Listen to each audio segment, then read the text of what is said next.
Welcome to Lore Party, the podcast that explores the stories, characters, and worlds inside of our favorite video games. I'm Caleb. And I'm Bruce. And we're talking about one of the biggest lore dumps for Overwatch of the year, the Archives. Uprising and Retribution. So sit back, relax, and enjoy the lore.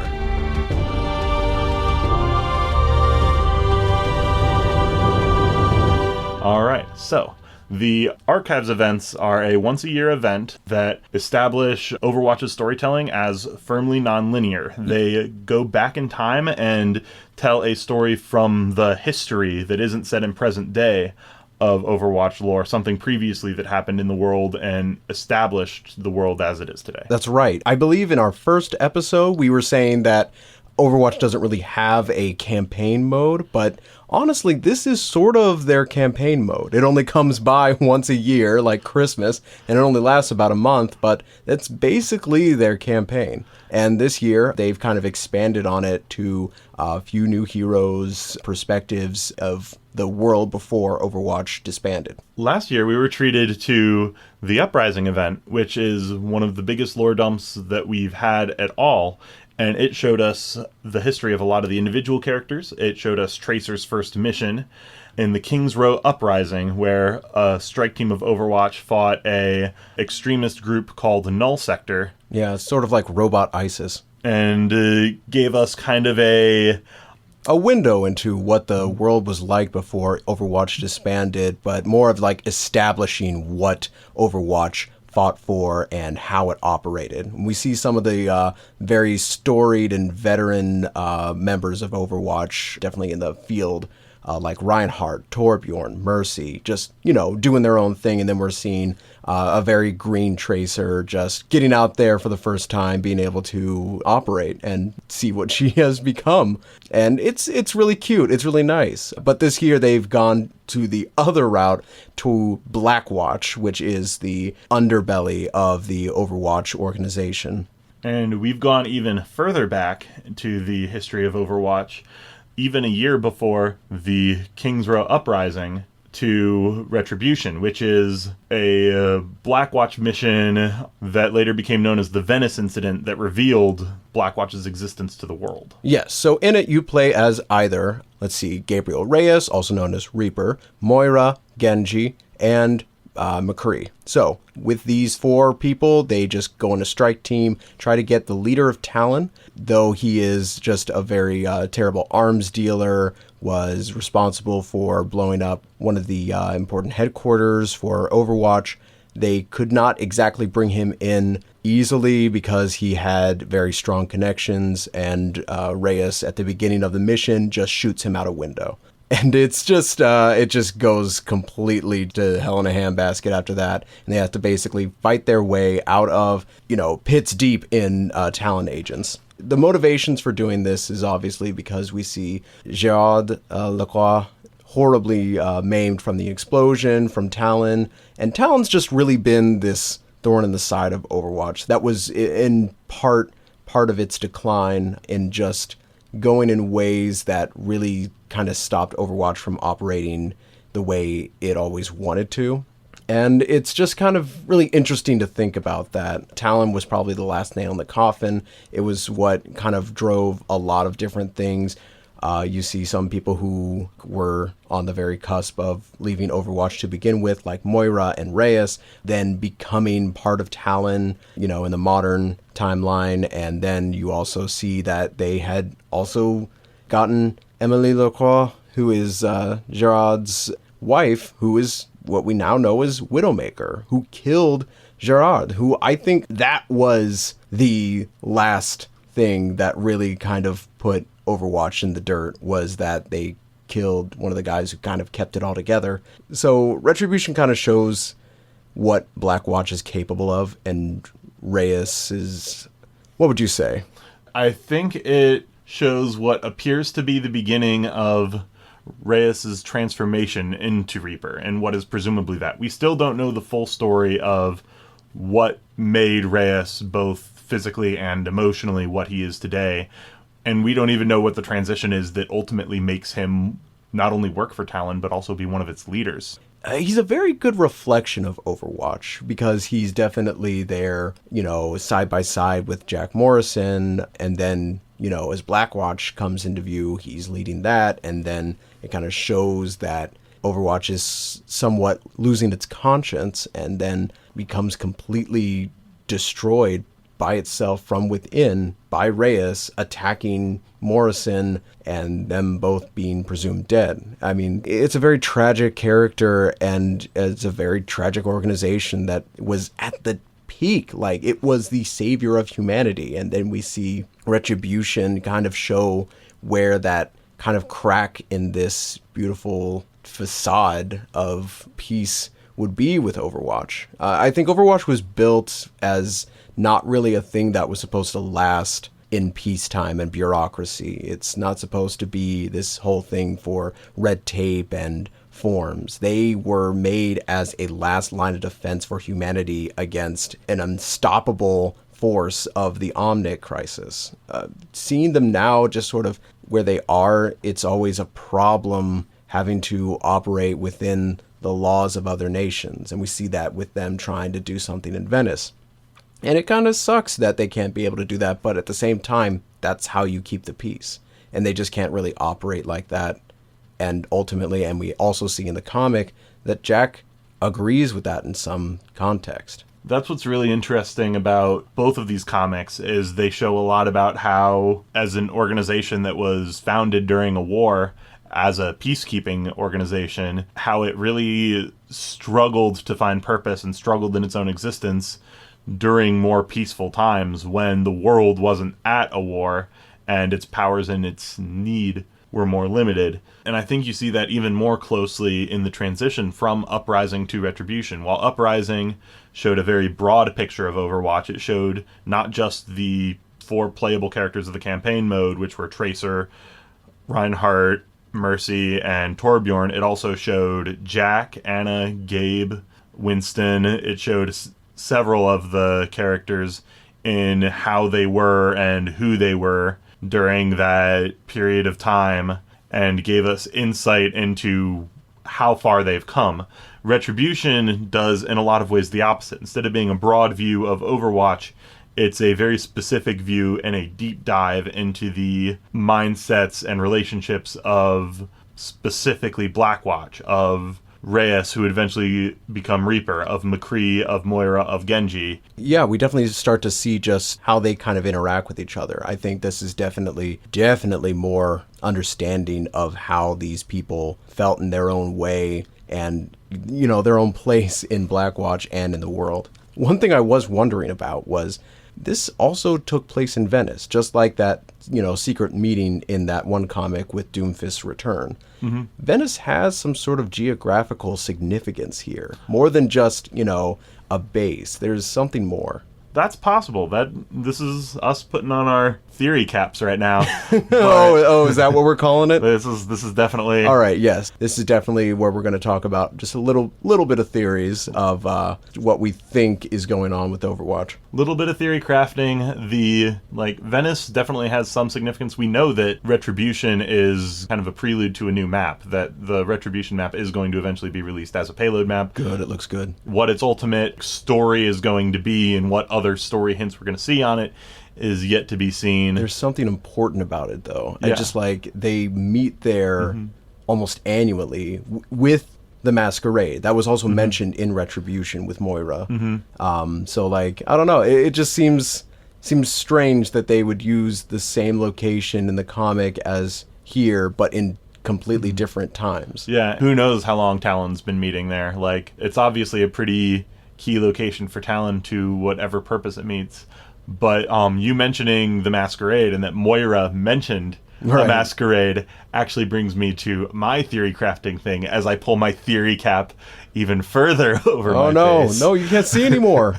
I think that Moira may have already been working for Talon during the events of this campaign, because the Talon leader that they go to confront already knows they're coming, and the only people who knew about the mission were the members of Blackwatch. And in the comic, it definitely alludes to having Talon's eyes and ears everywhere, So it could definitely be within the realm of possibility, but I don't want to believe it. I don't want to believe it because I do like Moira, and I feel like her induction into Talon was more of something of a necessity of her research. And that still could be that, she betrayed Blackwatch. But you're probably right. I have the other You're probably right. The other point of evidence that I have theorizing this is that in the comics, there's an exchange between Reaper and McCree where McCree insists, as he's loading his gun, I've got my gift for him right here, insisting that he wants to be the one to kill the Talon leader, while Reaper is saying, nah, we're doing this by the book. And then things completely switch when they're actually on the event. My theory is that they've switched minds. It's not actually that they've switched minds. I don't actually think that. Boy. My theory is that Reaper, realizing that Antonio saw them coming, that there has to be a spy in Blackwatch. One of the 3 people behind him is betraying him. He doesn't know which, and he needs to get out of there as fast as possible, and that keeping Antonio alive is now the least of his worries. Interesting. And so my theory is that Moira's already started working for Blackwatch at this point. You even notice she doesn't respond nearly as aggressively to the sudden alert, to the Talon agents, to Antonio's death. Yeah, but that's also just Moira. I don't think she's ever flinched in her life. That's also true.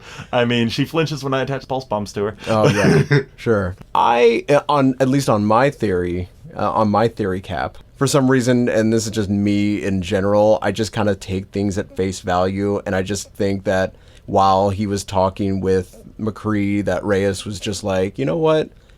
Everyone's right. Everyone's telling me, there's nothing that is good to come from me taking this guy in alive. Fuck it. Just kill him.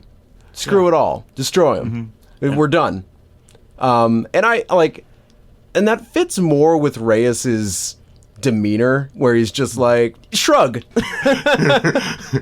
His signature shrug. He's just like, whatever. Theory cap's off, but those are what we think, that could mean, but, only time will tell. So what we also want to talk about is just Retribution's thoughts on Talon, One thing I do want to know, and I don't know if this is theory for you, what happened to all of Talon's henchmen?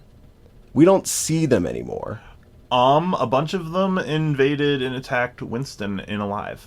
Right. No, not in Alive, in Recall. Yeah. I was like, oh god, Talon, I totally forgot about that. Talon still has henchmen. But they don't use, they only use them for that, and, good help that was. But, they didn't even use them in Volskaya Industries. They didn't. Well, I mean, I guess that's more of an infiltration thing. Yeah, it's interesting. We'll get to see how much of the resources Talon had 8 years ago it still has. What do you think the benefits are for working for Talon?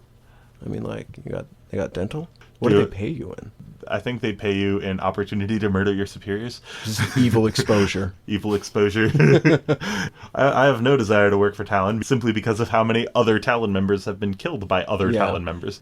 It also reveals that Antonio's death also low-key led to the rise of many of our just kind of new players that we see in the modern timeline. Including the 3rd Doomfist. Yes, my boy! He looks so good in his skin. Oh, it's great. I love him with the hair. It looks really good. But definitely, the death of Antonio has led to just this turning of wheels for pretty much everything that we see. Maximilian, the new Doomfist, and possibly even Moira, and what you theorized. And that's definitely something to, really think on. And was Reyes an architect of this, or was he merely a pawn until the unthinkable happened and he became Reaper? The more they build into this, the more I want to know how these dots connect. I want to find out. It's definitely... It feels like everything is all connected to Reyes. He seems to be at the center of all of this. At the center of all of it, even more than Jack. That's something to definitely think about. I mean, this is going to be a lot of theorizing because, this is just so much lore. Yeah, they usually do not give us this much, but it's just overflowing, and it makes us just think of so many things. And I'm sure you guys are right there with us trying to figure out, what does all this mean? And for every 10 answers we get another 30 questions. Exactly. And so, to briefly talk about Uprising, a lot of the events into this do lean into more of what we saw in Uprising. We've seen a new side of Jack. Uprising wasn't Jack's first time approving a potentially controversial mission. Yes. We now know a little bit more about how Blackwatch, gathering information on the ground, what the actual significance of that was, how the world had already seen Overwatch at that point, and how much more of a boundary cross the King's Row Uprising and Overwatch's intervention. If Uprising was their first time doing that, the world would be definitely more forgiving. But Retribution was this catalyst. This was the beginning of the end for Overwatch, and it really put a lot of distrust in this organization that saved humanity and now was a problematic ally in, a force for progress. And it just establishes this larger overarching background narrative of the fall of Overwatch that is building back up to what we see in Recall is eventually going to be its potential return. And what would that actually mean, given how far Overwatch fell from grace and what we've seen of it? How is the world going to react now that they're becoming active again? Right. Could you even imagine something like Overwatch where it literally saved humanity from the brink of being destroyed by the Omnics in the Omnic crisis, being able to be this international organization that actually does amazing things and is not swayed by, the influence of other organizations in other countries? It is a beautiful organization without any borders. How could it fall so far? And now we're starting to see the bits and pieces of that and how that contextually shows itself in these very important missions where we see exactly the pivotal points and where it begins to fall. And it really kind of puts everything into perspective. Like, now it's very believable how Overwatch fell. And let's see, for the question of how the world will react, I think it won't be as unforgiving as it was before, because as we talked earlier in this episode, Overwatch was created as a need. It was created as a necessary need because of expedience, because of urgency, and that is needed now. The talent is now stronger than it ever was before. Overwatch needs to come back, not just to challenge it, but to be able to come out and be able to fight the fights that literally no one has been able to fill the void of. The world has been going just completely in the other direction, and it's all because of Talon and what they're doing. And from what we see as the catalyst for Winston doing the recall is because Reaper and Talon are trying to put Overwatch out for good. It's not just self-defense, but it's also a call to arms to be able to take the world back. It really does show this slowly boiling pot coming to, and eventually, hopefully, we'll see where exactly all of this boiling has come to and what it's going to turn into. And I, for one, am excited as hell. Well, I'm scared now. Does that mean there's an ending? Less necessarily that I think there's an ending, more that I think there would be a continuation. I think that, as soon as Talon falls, we're going to find out whatever organization was behind Talon. We're going to find out probably more about this conspiracy eventually. The Eye. I don't think that the world is going to be entirely peaceful as soon as Talon's down. We're going to have other people that need fighting. There's still going to be a need for Overwatch. I don't want Talon to die, is the only thing. For the good part, yeah, that's cool. But I like Talon. I like what it does in terms of being a foil for Overwatch. That is a story for another day. Like, a world without Talon is a world without Overwatch. They are of each other. That's an interesting perspective I hadn't thought of, actually. Exactly. A world without Talon is a world without Overwatch. Overwatch is in this kind of constant cycle of just of a paradox. It is working to destroy itself. The more peace that it makes, the more it makes a world that doesn't need it. And after that, what do you do? When you're so used to being able to fight in a war when it's just nothing, how good are you idle? How much of a a benefit are you to the rest of the world in a world that definitely has gotten past you? It's progressed past what you provide. And I think that's a world that Overwatch faced. And I think you're right. Like, that does lead to this duality. So on the one hand, a world without Talon is a world without Overwatch. Do you necessarily think that that would apply in the reverse? Do you think that Talon requires an organization like Overwatch to exist? Doomfist wants the world in conflict. For conflict to happen, someone needs to be fighting him. So what you're saying is if they've made their worldwide conflict and then they are able to defeat anyone who opposes them, what do they have left? Talon in this context being led by Doomfist, as he said, we have a war to start. Exactly. And you need another side to fight in a war. And so that's the thing. I see what you're saying. So now Talon needs an opponent and Overwatch needs a war. Exactly. Yeah, in some ways, Talon just is able to give Overwatch exactly what it wants. In some ways, Reaper accidentally reinstated Overwatch by trying to destroy it. It's definitely a push and pull, and definitely a duality that we've seen time and time again. And I don't think it's necessarily good against evil. This is against differing ideologies. This is against different parts. Definitely, I mean, Talon's evil. Talon's a terrible, evil organization, but I think it's definitely not cut and dry like that. We've seen it, and Retribution shows us. Overwatch is not perfect.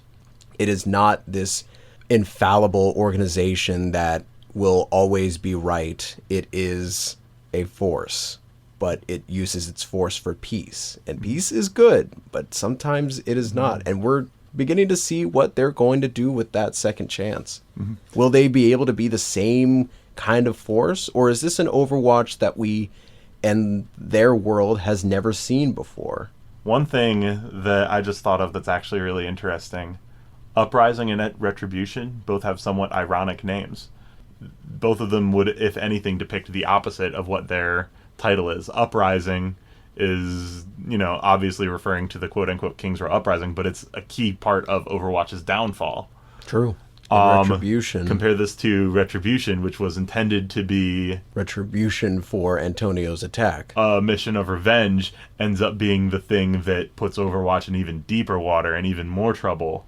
Oh, one thing I did want to talk about is the relationship between Reyes and McCree. It seemed that they were actually very close up until Retribution. Yeah. They weren't exactly the best of buds, but we see in the comic they laugh and joke as they're walking out of the building. Reyes recruited McCree into Overwatch. Exactly. Out of the Deadlock Gang. Exactly. No, I know that. And they have a very good relationship. But as soon as Retribution happened and he killed Antonio, McCree went off. He would not stop talking about how disrespectful and irresponsible Reyes was.